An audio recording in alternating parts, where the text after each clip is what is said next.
Hello and welcome to my channel. This is Darcy's Misadventures with Mixed Media. Before we get started on our layering, two more layers and maybe even, I don't know, might even actually make some ephemera today. We'll see. I got a couple more things I want to do on those. But I got some Happy Mail, and so I wanted to show that to you guys real quick. This is from Vera. Thank you, Vera. And I think I'm able to get off something from the envelope that'll be fun to use on a tag too, which is just the, okay, it's most interesting because, you know, I don't usually get mail from here, so this is going to go on a tag somewhere. I'm actually going to keep it in here with this, so when I make my journal with all of my for all of my Happy Mail, I'm going to stick that in with it. So I'm going to keep that. I'm probably going to keep the whole envelope too, because I could use that somewhere. So nice little ATC. She had asked if she could send me ATCs, and I was like, yes you can. And if you want to check her out, she is Spilled Coffee Crafts on YouTube and Instagram. Or no, yeah, at Spilled Coffee Crafts on Instagram and on YouTube. So go check her out. And you know, I like to promote other people when I can. I have that washi, or did I send her that washi? It was, I don't know, cute little notepad, and a little bit of a scrap that I can use. These are awesome. I love these too. This is cool. So this will be a fun addition to my this is cool because the way she made this, might have to make something like that, huh? You could tuck things in the thing. So thank you, Vera. I love it. And got a nice little piece of bubble wrap in there too. And then Yolande, which is Devin Rex for Art, I will link both of these people in the description box so you can go check out their channels. Sent me a thank you as well. Let's see, Vera was a thank you for the July postcard play. She got one of those. You do not have to send me anything. If I send you something, you don't have to send anything back. And Yolande, I sent her some stencils for her to show on her channel and use in her stuff. She's another PM Artist Studio designer. So she sent me all these really fun scraps to play with. So these are going to be so much fun. Oh yeah, she said I'm definitely going to doodle on this one. I thought you might like doodling on this ghost print, and yes, I will. That will be a lot of fun. So yeah, just lots of really fun scraps, and a nice little note from her, which will go in the. I have a journal I'm going to be making. Well, apparently it's going to be more than one journal because the box. I still need to do this technique. This is on her channel. I forget which technique it is, but I think it was with alcohol inks and tissue. But I'm not sure. Oh, and there's a skull there, which is cool. Yeah, I totally lost track of what I was saying. But yeah, she also participated in the July postcard play. Yolande did. Devin Rex for Art. Yep. And so, oh, I was talking about, I've got like a whole box of stuff from Happy Mail now. And I need to get started on, it's going to be a pretty big journal probably. But that'll be fun to do. So let me stick these up in the box and get started on today's project. So last time I talked about pushing back a background if it's like a little too much with, you can use gesso or paint. Since I have this one, which is similar to the color for the background, this is like, it's cream color, but it's Naples yellow, red light. It's just cream. It's just a reddish cream is all it is. And so I'm just going to take my brayer, try to get that on the brayer as much as possible, and just kind of press down, pull up, press down, pull up. Some people call this skipping, and I'm just trying to just not get it perfect. Well, now I'm just pushing because now I have much less on my brayer. So I'm just kind of spreading that out a little bit. And so now some of those brighter colors have been pushed back a little bit. The whole background has been pushed back. This paper sticking here because I'm impatient and I stack my papers when they're still wet. If you don't want that to happen to your stuff, then don't do what I do. I want a little bit of a brighter color too, so I'm going to also add, if you have a gel plate, that's a good thing to use for a palette, so you can get kind of a more even So I'm just pulling up, pushing down a little bit, pushing up, pushing down a little bit, and I'm getting a lot of this dendritic stuff because there's a lot of paint on my brayer. So I push, pull. You could also do the kissing technique on the, and then I'm just kind of mushing it down. Is what I'm doing, just to, and that really pushed it into the background. You can still see there's a background there. You can still see some of the lines and the stenciling and the bubble wrap and the colors, but it's way pushed back so that it's just less in your face with the color. I can come back with some of these colors underneath, which I probably will, with some mark making, stenciling, stamping, whatever it is you like to do. Mark making is the next step that I want to do. But also, let's see, even if I were to just go over this with an overall stencil, I'm just pulling out what I have because this is just the closest thing to me, with some white, that will also help tone it down. And white is a it's just, you know, it helps. You don't have to cover the whole thing, but especially where there's like a lot of dark color, when this whole thing's not covered in dark, it's just, you know, bits of dark here and there. So even if I just kind of take a stencil, and it really doesn't, sorry Mariah, but it doesn't matter what kind of, which stencil, it's just any stencil of any pattern is just gonna to help break up. I'm just breaking up the dark colors in that one to kind of push it back a little bit. So that's a couple ways to push back the background. This is probably the way I use the most, is just, you know, brayering on some gesso. Okay, so I think I'm ready to make something. There will still be layers after I make the thing, just so you know.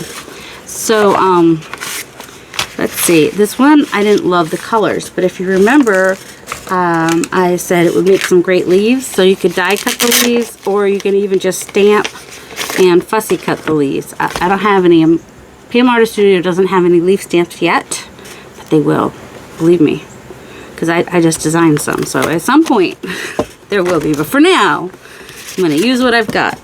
So I'm going to use this with a brown, probably. I got this dark brown here, so I think I want the leaf one. Alright, so I've fallen leaves and I have the turquoise, so you can kind of see the difference between if you want to go with, because this is like has a lot of pattern in the middle, which, you know, if I didn't want as much pattern in the middle, I could use a stamp that didn't have as much, or just kind of, right now I'm pressing heavy, so we can get one full stamp, and then I might do one where I lift some of the middle. And then we press with purpose. If you use a, it's better to use an acrylic block than your hand, just saying. Don't know where my acrylic block, I've got like 10 acrylic blocks. Do you think that there is one? And then it's on acrylic paint and it's VersaFine, so it's gonna have to dry. And I will cut that out in a minute. Let's try one with the turquoise, because I think that would be kind of fun because we've got turquoise in the background. And then I wanted to see about doing one where I kind of like just do the outside part. So I'm just kind of getting the edges of this stamp. Let's say this is the only stamp you have and you just want the outside. A little bit of the inside's okay. Just kind of maybe just a little bit here and there, not much. And then I'm going to find a place here where there's less stuff happening, just so we can see. So that's how that turned out, imperfectly, but the outside edges are like nice and sharp. So if you don't have a die cut machine but you have stamps, then you're good. You're good to go.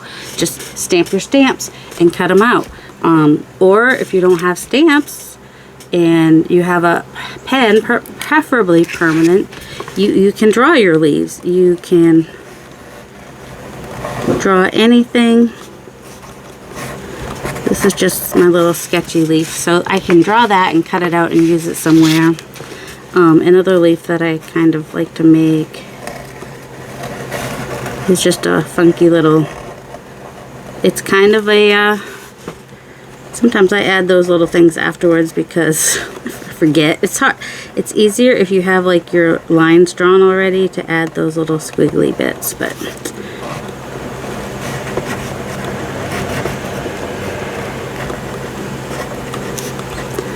and for some reason I can't do this with a maple leaf like I can an oak leaf and have it look like I like my oak leaves, I can make them wonky in any which direction, and I like how they come out. I'm going to cut these out and then I'll be right back. That needs to dry first though, so I might, well, I'm going to blot it first and then I'll use the dryer to get it more dry. And by dryer I mean heat gun. Alright, so here they are cut out. Generally I do like to leave a little bit of a border, so like kiss cutting them. But you see they've been transformed. It's just not a big piece of paper anymore. Now it's just little leaves. This one I did not kiss cut. This one I cut all the way to the edges. But it, you know, this one I did kiss cut. So it just shows you some things you can do with the paper. In fact, that's what this paper, I specifically just did the one layer because I wanted a lot of this to show. You don't have to go right in with a pen. You can start in with a pencil. My good pencil is upstairs. That doesn't mean I don't have a pencil down here, but I try to let go of perfection. So for these, I want to do some mushrooms, and I haven't decided how I want to do it yet. You know what?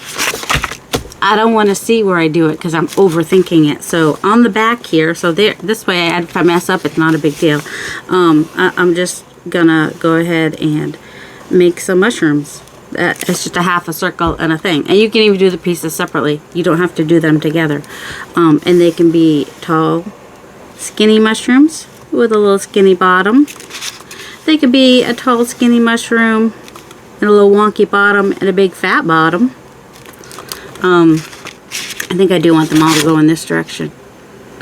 Most of these things are this direction. It really probably doesn't matter. You can do like a toadstool thingy.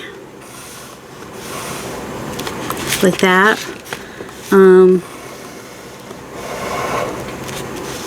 I do like some wonkiness in my mushrooms sometimes.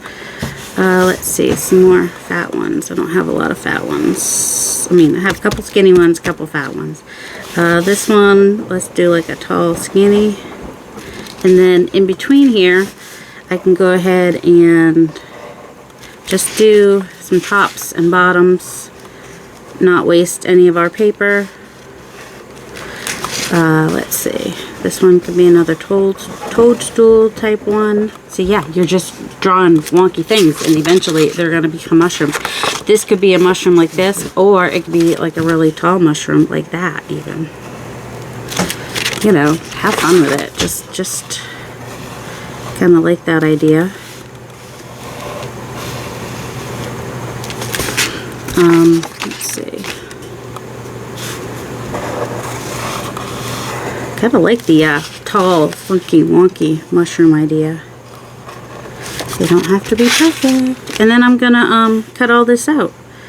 Gonna use every space I can, and then we're gonna see how that turns out. And I'm gonna cut this off screen because that's just tedious. Now these little spare bits over here, I could easily turn into more stems if that's what I want to do. So, ready to see? Now, and then some of these, I was like, oh, I can go ahead and cut straight across, and then I'll still draw my line like that and have my little frilly bits under there. So, there's that one. And I will add some doodling to these, or you could leave them even plain like this. They're cute either way. There's a top. Go ahead and stick it with the bottom. You could even put it with the bottom on the other side, which is also cute. Either way is cute. This could be, where'd it go? Alright, and then there's that one, which I also did straight across. And more of these little, they could be gnome hats even. These could go this way to be a mushroom. Or they could go this way to be like a toadstool, or they could be a really tall mushroom. You could use two together with either side. Oh, here we go, like a toadstool. And there's the tall, skinny one. I forgot to cut the bottom off of that one by accident, but that's okay. You might want to put like a really short bottom on it. And I kind of like it when they have a different bottom. They're okay like that too, though. And there's another bottom. So we could have a really small toadstool, or a really short one, or like a tall. And I kind of like this, you know, use two different types of paper for your things. It's fun. It's fun. It's just fun. And there's you don't have to do accurate mushrooms. Just do fun doodly mushrooms. And then, here, I'll doodle one for an example. So this one,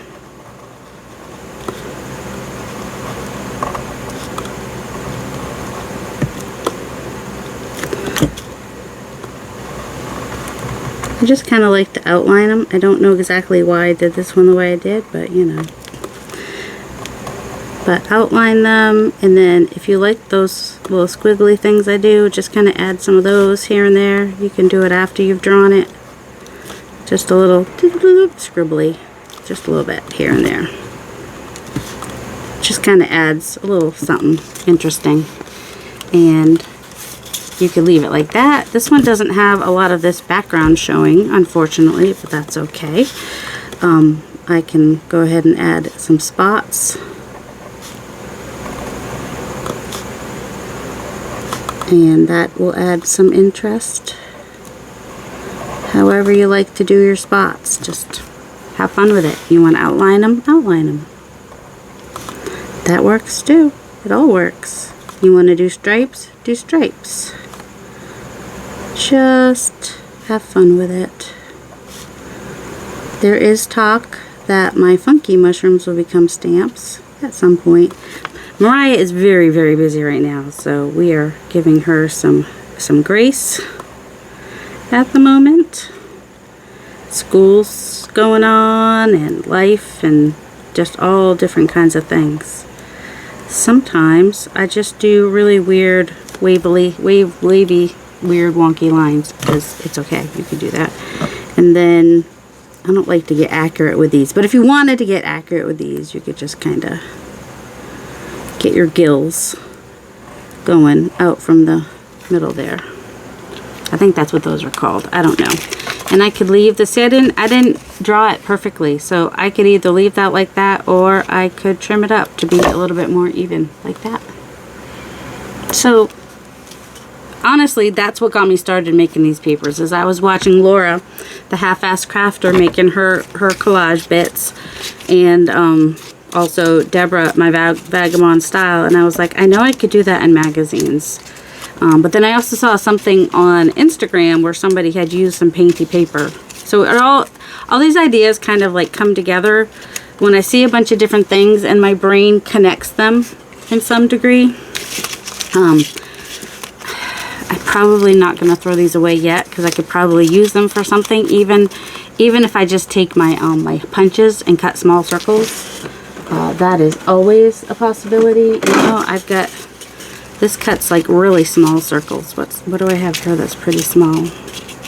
And especially if I get like between two things like that, makes for something really cute. So I'm probably not gonna like get rid of these until I'm like sure I can't use them for anything. How far out can I go with this? I think I can get one more circle out of here. Maybe. It might not be, you know what? It'll be, I'm going to do this. It's going to be more like a moon. Maybe, yep. Little moon. Hee hee hee. Now we have a little moon. Now I might trash that. But until I get like every bit out of it, especially if I put work into the paper, it's not going in the trash until I know I've gotten everything out of there I can, because I put work into that paper. Okay, so now we have some things we can use on something if we want to go ahead and make something. Oh, also your flower stamps, you can also use those. And I'll do that in a little bit. I'll just do one real, oh, I'll be right back. I like this one for flowers. It's got a lot of different things. So I could totally go ahead and do this. Oh, and I think I mentioned before that it takes longer to dry on the acrylic ink because VersaFine inks are intended for a porous surface, and acrylic paint is not a porous surface, and that's why you need to wait a little longer for it to dry. Maybe blot it, dry it with a heat dryer, and just don't touch it until you know it's dry, basically. Let's see, anywhere here should be good. So you can stamp your flowers. This is one of my wallflowers from PM Artist Studio. It is one of my favorites. If I had like a signature flower, this would probably be it. I like to use it a lot. I don't know, it's just really like to use it. And then you can also take like your marker or your pen, so if you like thick lines, use a thicker marker. If you like thinner lines, use a thinner marker. And you know, you can just make anything. Like, okay, I kind of see a part of a flower down here, but you don't have to follow the exact flower. In fact, I loved it when the person that made the flower had basically used, I don't know what I'm doing here.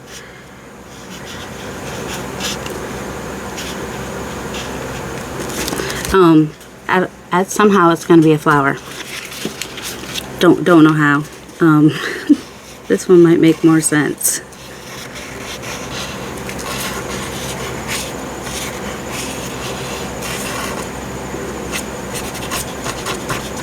Usually do a little scribbly middle. I don't always do the stem because I can always add the stem with something else. So flowers should not, and you can even just do like a whimsical one. Do your circles. And then cut that out, and then, you know, you add your lines.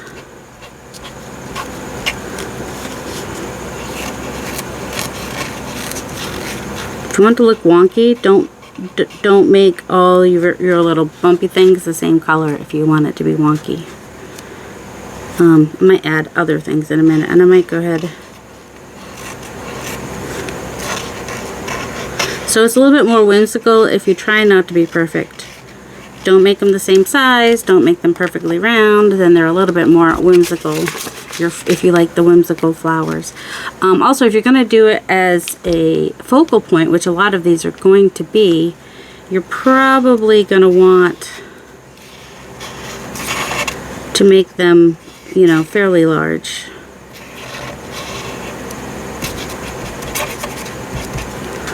I did follow the things that time.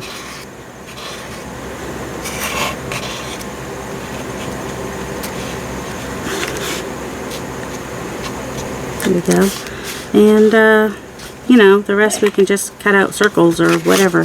So I'm going to let those dry and cut those out, and I'll be right back. So here's what these came out like. And of course, I could add more marks. That is the plan with this one especially. More lines, doodling, or whatever. Could mix and match them with some of the leaves. You know, like maybe not that leaf, but you know. Who knows? And then like for this one, what I was thinking of is just kind of layering up the different levels with a different pattern is what I was thinking of doing. Although now in my brain I'm like, I kind of wish I had done something different. As I draw these and doodle on these, I kind of get more ideas. I have a whole several pages upstairs where I have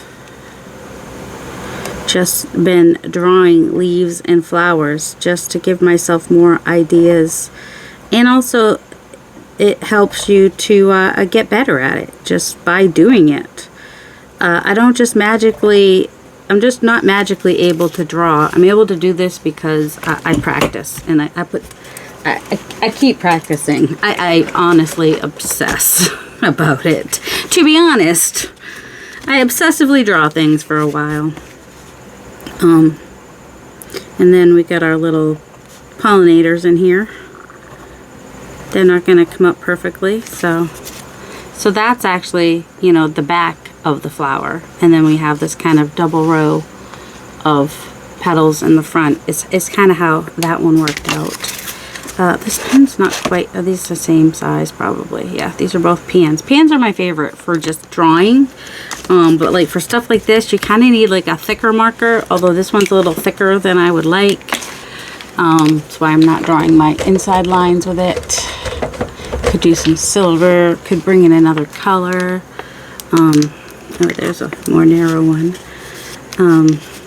And also, like, yeah, and you could keep this like nice and floral and pretty, or you could, actually, I'm just going to come in where it kind of dips down.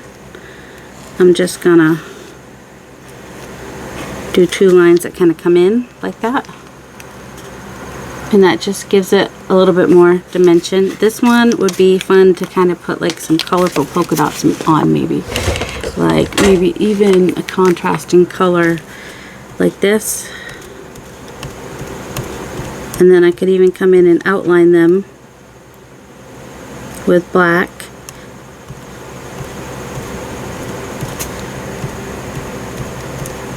I don't know if you can see. I think I've shown this before. I'll kind of like, I don't make dots randomly like some people do. I'm kind of like, there's one there, so I'm going to put one on either side of that, and then I'm going to go down and put one in the middle, and then kind of put one on either side of that. If it goes into the black too much and I wanted it to stay black, well, then I can just go back in once it's dry and cover that. I'm not going to put them on the back there because that's the inside of the petal, and then that kind of indicates that that's a different side of the petal. So yeah, that's what that looks like. Because that was really dark, and I was like, I need to brighten that up. And I might even, like, once that dries, come in with a white or a metallic and just kind of right on the inside, around the black lines, just kind of accentuate those a little bit. You want to see what that looks like, though, don't you? Let's see. Let's find a color. Blue? No, I don't want blue. Let me dry this and find a color. Actually, I don't have to dry that and find a color. I'm just going to do it on one of these other ones so you can kind of see what I mean. I can just come in with something bright. It could be white. It could be a metallic. It could be fluorescent gel pen. It could be anything. And just kind of like outline the black line, which, you know, shrinks down that, you know, narrows down that black line a little bit too if you go over it a little bit, and just adds some brightness to it. I can't see. So that is just one of the many things you could do with these painty papers that you've made with me. Wait, you haven't made the painty papers? Go back and watch the first 2 videos in this series, and any other videos you can find showing how to do mixed media, layers, painty papers, search all the things. I have several videos, and I'll have to, I think I actually do have a painty paper playlist. I tend to do the same things over and over again. Different people do different things, and if you want to find your thing, you're gonna have to go watch a bunch of different people and see what they do, and then try it yourself. And then after you try things, that's when you're going to be like, oh, that's what I like. You can watch 1,000 people, but until you do it yourself, you're not going to know what you like, why you like it, what works for you. You got to try it yourself. That's all there is to it. So I might add some lines to that, but for right now, that changed it completely just by adding that little bit of, these are gel pens, Master's Touch, which means I got them at Hobby Lobby. They're little fluorescent-y type, not all fluorescents, but you know, they're all like these pastel-y bright colors. But yeah, so that's what those are. Fine Art Studio. So yeah, I got those. They're 0.08 in case you're wondering. Yeah, if you have any questions about anything that I've shown you in this video, just go ahead and timestamp that so I know what you're talking about. It helps me a lot. And I'm going to keep playing with these, and you know, you'll see them again in another video. So I'm going to keep with this series. We're going to keep using these papers and make some ephemera with them. And just have fun with it. I hope you guys have a delightful day. Love you.